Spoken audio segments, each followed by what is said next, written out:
Hey guys, what's up? Welcome back to my channel. Today I have a social media manager / marketing / freelancing Q&A for you guys. These tend to be some of my more popular videos, but if you are new here, my name is Latasha and I am a social media professional and freelancer, and I post videos every single week about social media, freelancing, and a little bit of stuff about my life here in Detroit and my travels. So with that said, I asked you guys on Facebook, on Instagram stories, and on the YouTube community tab for some questions related to social media management and freelancing, and this is what you guys had for me. Grab a snack because this might be a bit of a long one. Please do a Facebook ads course. So I do cover a little bit of Facebook ads in my signature course, A Journey Social. It's over at ajourneyeast.com/course. I know that this person who asked did take the course already. And I do a little run through of my funnel for selling a course or selling a product, but I do not have a full-on ads course just because I don't know that I'm there yet. I'm still educating myself for my, professional life. But in the meantime, I always recommend everybody check out the Facebook Blueprint courses. They're offered directly through Facebook, so straight from the source, and they're really good information. How do you organize your digital asset content library and know which assets are old / used? So I just use hard drives for all my own content as well as my clients' content. And yeah, I have like one hard drive that's for me and like my podcast, my YouTube, my photos that I take and stuff like that. And then I have one for my client stuff. And yeah, I never really thought about how to organize if they're used or not. I really don't, to be honest. That's kind of the answer, but I do create content calendars for my clients. So if I'm ever in doubt, like, oh, did I use that photo already? Or have I used that photo recently? I can just go back to the calendar and check it out. But to be honest with you, I reuse content all the time for myself and for my clients. I just think it's not really incredibly realistic to have like a brand new photo, video, post all the time. And you spend so much time creating those assets that I think it makes sense to reuse those and repurpose them. So obviously I'm never posting the exact same thing a million times, like I'm never posting, just taking the exact photo, quote, post, copy everything and posting it, but I'll mix it up. Like I'll mix and match different photos with posts and links and things like that. So yeah, I don't know. Let me know, you guys, in the comments if you guys have a more strategic way to organize this stuff, because I really do not. This is Google Drive. So every client that I sign, they get a Google Drive folder basically, and we're able to share, both of us are able to share assets back and forth, and I can kind of keep track of things that way too. I just watched your YouTube video on Instagram hacks. I'm having an issue with the hands-free mode. She actually sent me a DM and she kind of specified a little further. She said, when I try to use the hands-free mode, the sound is all messed up. If I'm speaking and load more than one video at a time, the sound is off from the video. Hope that makes sense. Have you heard of this issue? I've tried uninstalling and reinstalling the app, but nothing seems to work. So I really do not use the Instagram hands-free mode that often. I really don't record a lot from like the Instagram story directly. What I usually do is I just go into my camera and I'll record the video there, and then I will trim it if I need to right on my phone, so I can trim off that part of me like getting it set up and everything. And then I'll upload it to Instagram stories. So I know that you can't do like filters and stuff that way, but that's usually how I do things, just because I don't know, I just always do it that way. So I really don't have a great answer for you on this one either, but maybe some people in the comments will. One thing that I can think of is maybe you might be blocking your microphone. Yeah, like right here, you might not want to cover that. So if you're like leaning this on a ledge or something like this, I would imagine that the microphone would get a little muffled. So one thing you might want to try to do is get a little tripod. They make tons of iPhone tripods for super cheap. So I'll link some down below. How to create organic SEO. So this is a giant question, to be honest. This is like much more than the couple minutes that I have allotted in this video, unfortunately. And I'm also not an SEO expert, I'll be honest with you. I do know how to create organic SEO for YouTube quite well. Just off the top of my head, one thing that I'll definitely recommend to you is TubeBuddy. If you're looking for SEO for YouTube videos, they help you come up with tags for your videos and titles for your videos, which really help with SEO. And then I guess I do know a bit about like WordPress, because I've managed so many WordPress blogs for clients over the years and WordPress websites over the years. But I also really want to just say that I believe in letting experts be experts. So I have hired tons of freelancers if a client says, oh, I need help with SEO for my website, I'm not going to pretend like I know how to do it amazingly. I can do what I can, but if they really are looking like this is a big push for them, I have hired freelancers on Upwork. I've worked with friends who own digital marketing companies. So I'm not the expert on SEO, but if you guys would like, let me know in the comments if you guys would like to see a video on video SEO, like YouTube video SEO, and I'd be happy to create that. I'd be happy to share with you guys how I come up with tags and titles and all that good stuff. Okay, so that was it for Instagram. Surprisingly, normally I get way more questions on Instagram, but I got a ton in the Facebook group and on the YouTube community tab. So let's go over there. So first question from the Facebook group, I would love to hear how you help small businesses who don't have a marketing budget set to establish and come up with numbers/dollar amount to put towards promoted posts. I think this really comes down to your buyer persona and targeting the right clients for you and your business. So, I used to spend a lot of time kind of trying to prove my worth and trying to prove the value of social. And I think now I've really made a pivot to working with clients who already know the value of social or are already at least interested or intrigued to learn more. So I'm not having to constantly fight my way to get a little bit of budget to make their stuff work, because I want to work with people who are really going to see the impact of this. I want this to work for them. I don't just do this for money or anything like that. So it's a little bit easier when you have kind of like a warm candidate, I guess, like a warm client who's at least a little bit knowledgeable or wants to become more knowledgeable and is willing to learn, rather than kind of trying to convince people. I hope that makes sense. And I hope that doesn't sound like rude or bad or anything like that. So that's part of it, is coming up with the right, reaching out to the right clients or right prospects who are going to listen to you and let you be the expert and let you give recommendations. So that's step one. Now, I have talked about in the past too how, especially around the holidays, around New Year's, I like to give little gifts in the form of ad packages to my clients. So I will often be like, hey, Merry Christmas or Happy New Year or whatever, happy anniversary for us working together. Here's $50 ad credit for the month. I'm gonna, run some ads for you and show you how they perform. And this works really well, one, because it's like a customer loyalty thing, but two, because it also allows me to give a case study to them. It allows me to say, hey, we reached 1,000 people in 30 days of posting organically with no budget. As soon as we added $50 budget, we were able to reach 10 times more. So, and give as deep of metrics as you can. If you can get to, hey, we had an increase of this many sales by running $50 in ads, show them that, because a lot of times, you have to see it to believe it. That's how we all are. I want to know what I'm going to be paying for.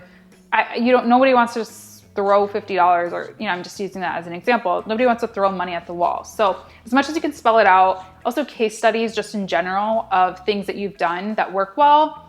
I'm trying to get so much better about collecting case studies and testimonials and all that good stuff, all that kind of social proof, if you will. What's your process or a general process for onboarding a client? Questions to ask during a pre-onboarding consultation call, etc. So I do detail this very deeply in my course, A Journey Social, not trying to plug the course, just trying to be honest. I give you guys everything. I show you guys some of the questions that I ask on discovery calls, which really I try to do more listening than I do talking. I try to really ask questions about their business. I want to know about their business goals so that I can go back and tie, sit down, figure out how I can tie that to social, and then come back with a proposal, a social media or digital marketing proposal. So yeah, I do a lot of asking questions like, hey, what are some of your business goals for the year? What are you currently doing, in terms of marketing? What have you tried in the past? What did you like about what you did in the past? Those kinds of questions. Once they agree on the proposal, I send them through a contract, and then I also send them basically like a welcome page on my website. And this kind of goes over, here's the process if there's an emergency.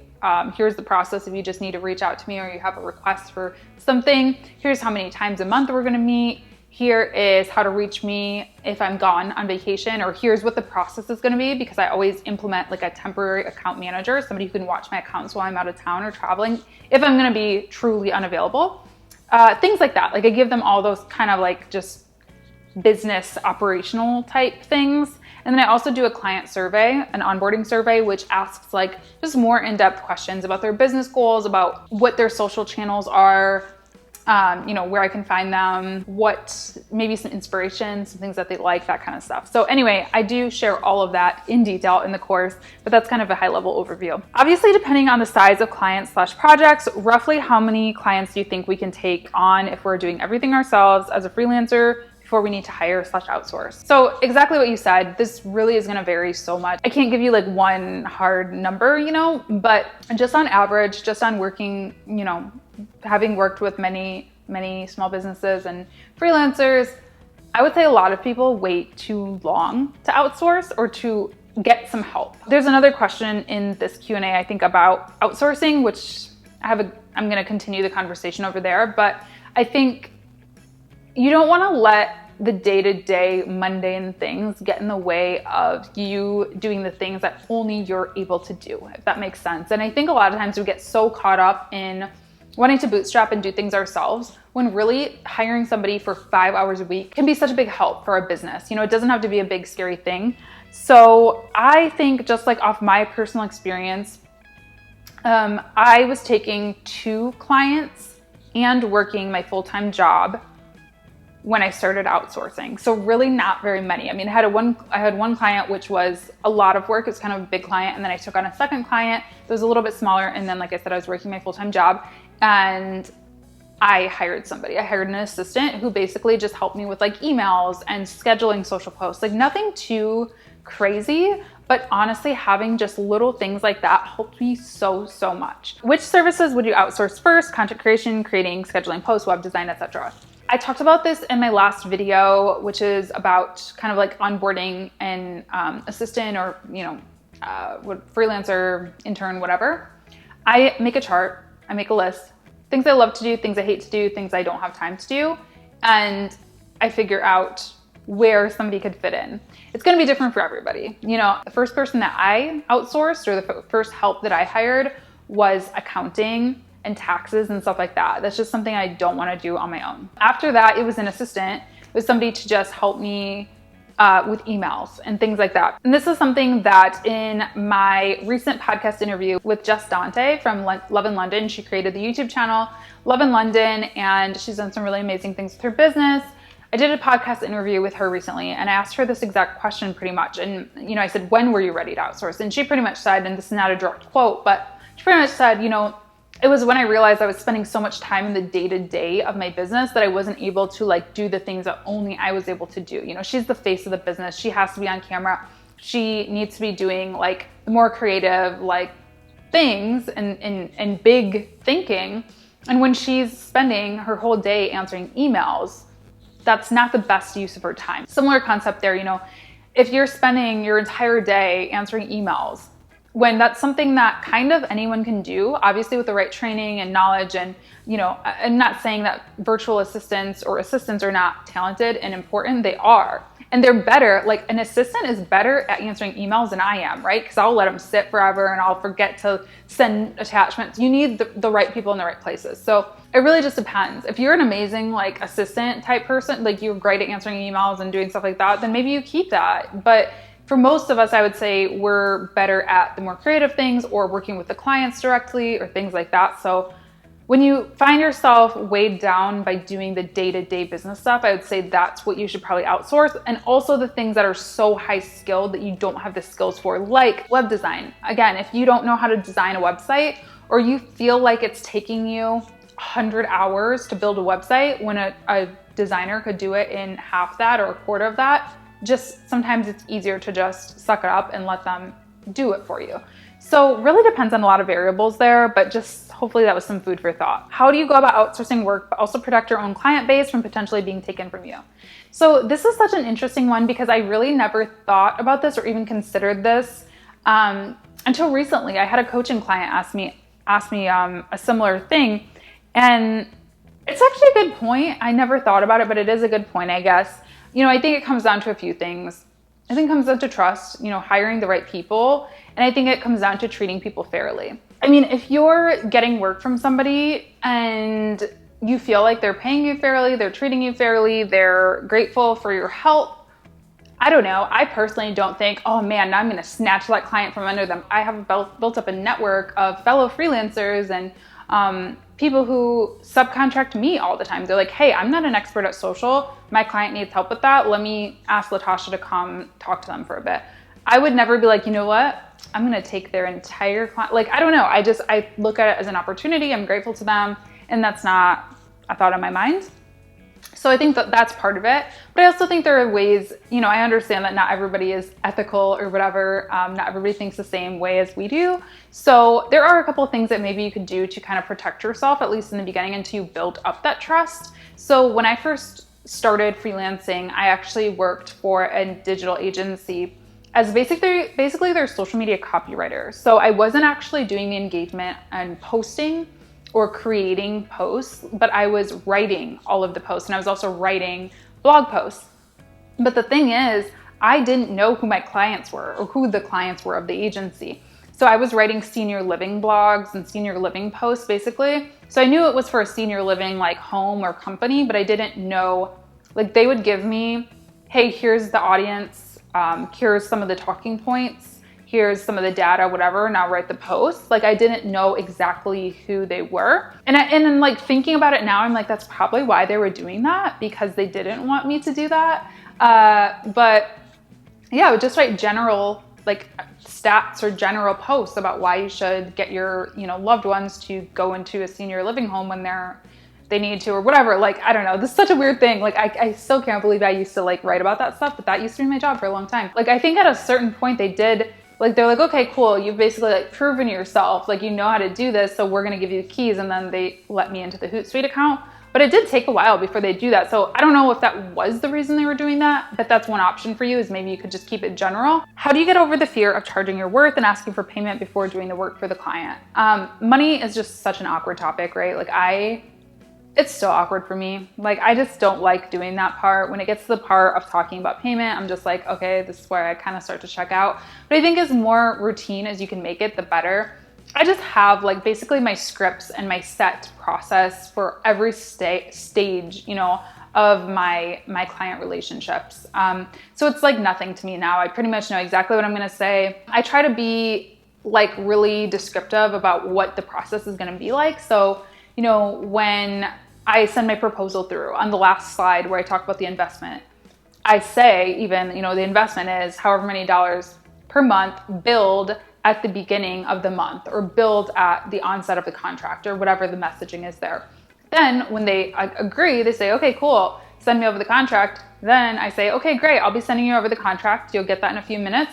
Once that contract is signed, I'll send over your first invoice. And then I also describe it in the contract once again. So like I make sure that it's messaged many places. So hopefully they're reading it at least in one of those places. So it's not a surprise when they get that invoice that's due right away. It just makes things less awkward. As far as like charging your worth, I think again, it's just believing in what you do. Case studies and testimonials, those are all kind of forms of social proof, if you will, that really show that you know your stuff and that you're credible and that you are worth, the price tag that you're asking. So, and also just doing research too. Researching out there what others in your industry are charging really helps, because it helps kind of bring you some assurance. I mean, I've been shocked the other way sometimes, and when I realize I'm undercharging a lot, when I look at, sorry, I have hair all over my face. Like it's getting stuck to my face from my head. Just to clarify. Yeah, sometimes I've been shocked. Like I do research on what other people are charging. And I'm like, oh my gosh, like I am way undercharging. So just doing things like that, I think really help and have helped me at least. I've never done a podcast before. How much does it cost to get started? So really all that you'll need to get started with a podcast is a website or like paying a third-party hosting site, a microphone, a computer. That's pretty much it. I think this is a great time though to let you guys know that I will be doing a week-long series. I think either at the end of this month or beginning of next month. Similar to what I did for Analytics Week, I'm going to do Podcasting Week. So I'm going to share with you guys all of the equipment that I use, how to do interviews, how to market your podcast, how to come up with content, all of that kind of stuff in a week-long series. So make sure to stay tuned to the channel, subscribe if you haven't yet, and like make sure to turn on notifications and all that by clicking on that bell. You can also follow me on social so you're the first to know when it's coming out. But I will be going in more detail on like how much all my equipment costs and all that, but really to start, you really don't need a lot. Okay, and then Okay, no, not the last question. Second to last question. How do you go about outsourcing your work for social media management clients? Which niches are best for getting clients? Outsourcing, knowing people, getting active in your community, learning and knowing other small businesses. Also Upwork and Genem. And Genem, I just did a video about Genem, so I'll link that down below. Niches, it really depends on so many things. Again, I know I hate like saying that over and over again because it's not answering a question, but it does depend. Like it depends on what you're good at. It depends on what you're experienced in. Depends on what you like to do. Depends on what's hot in your area. Depends on so many different things. So for example, I have a background in film and I have a background in startups. So I've found that working with tech startups is kind of like my niche, if you will. I've worked with a lot of startups over the years and I know that space well. I know a lot of influencers in the industry. So that's sort of my niche. I wouldn't say that that's what I don't know. I think when I have to think about it, that's my niche, I guess. That's kind of my specialty. For you, hey, if you were a server in a restaurant for years, use that knowledge to reach out to restaurants. If you worked retail for years, I did work retail for a long time, so I think that would be a good place for me too to maybe try to break into, is using my knowledge of retail and pitching to retail clients, So it really just depends, but I do know I actually had a conversation with somebody recently who was like, local restaurants are a great place because they are always always on, and I think it's a lot of fun too to do like food photography and stuff. So I've heard that that is a really good one to break into. I actually haven't really done a ton with restaurants, but I've heard that that's a good place to start maybe. Okay, last question. I'm like getting out of breath. How do you justify acquiring your first social media management client? It seems like to get started, it's pretty straightforward, like setting up the pixel and stuff like that. Or is it a matter of saving time for the client? I think basically what this person is saying is like, to get started, it's like pretty easy. And how are you gonna justify billing the amount that you're billing? Because you're not spending a ton of hours to get set up, I think is what you're asking. Sorry if I'm interpreting this wrong. But my answer is really kind of the opposite. If anything, I would say starting up is actually, I always tell my coaching clients this, people who take my course, you're actually gonna be spending a lot more time in the beginning than you will be once you kind of have your ducks in a row and it becomes kind of routine for you and you start to know the business and stuff like that. But in the beginning, you're probably going to be working over your hourly projection, or at least I do, because I'm doing a lot of research. I'm setting up all the things. I'm setting up the pixel and I'm setting up all the social media management accounts. I'm gathering images. I'm maybe taking images or creating content. I am, hooking up Google Analytics and doing all this stuff in the back end. That takes a lot of time. And just like I said, the research alone, like learning the industry, learning the product or company, that takes so much work. And then I would say once you get into month 2, month 3, you start to have everything in order and it's actually less work as you go on. So, I say it's actually a little harder in the beginning. What I always explain to clients, though, either way, is that it's going to ebb and flow. There are going to be some months that I feel like I'm doing so much. If you're charging by package and not hourly, there's going to be some months where you're like, I worked way more than kind of my hourly projection. There were some months where you're going to be like, I worked less. It happens, and I explain that to my clients. That's why I charge by package, because I don't want them to pay a $5,000 bill one month and a $100 bill the next. That's dramatic, but you know what I mean?